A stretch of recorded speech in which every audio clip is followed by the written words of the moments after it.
अरे तू गोड़ जी के रानी हो करे जा, रोड पे चलल करा शान से। जदी तो के केहू आग दिखाई ओ सार के मार दे जान से, बुझाई।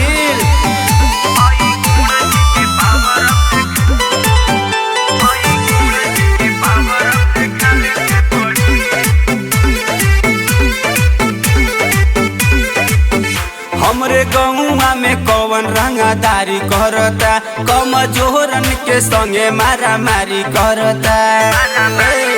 सुन हमरे गौवा में कौन रंगदारी करता, कम जोहरन के संगे मारा मारी करता। लागे हाथे हथियार अब उठावे के पड़ी, लागे हाथे हथियार अब उठावे के पड़ी। हई गुण जी के पावर अब दिखावे के पड़ी, हई गुण जी के पावर अब दिखावे के पड़ी।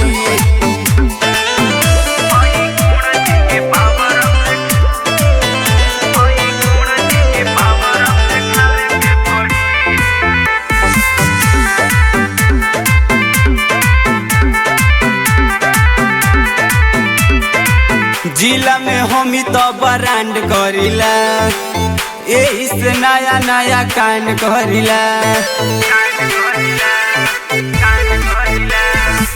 जिला में हम तो ब्रांड करीला, यही से बड़ा बड़ा कांड करीला।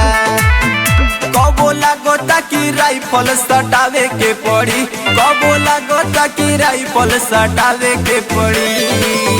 हई गुण जी के पावर अब दिखावे के पड़ी, हई गुण जी के पावर अब दिखावे के पड़ी। अरे खुलेआम करब रंगदारी, केहू से डर के ना रह। जाति के गोड़ रे बेटा, पकड़ में तरह वही करब, बुझाइल।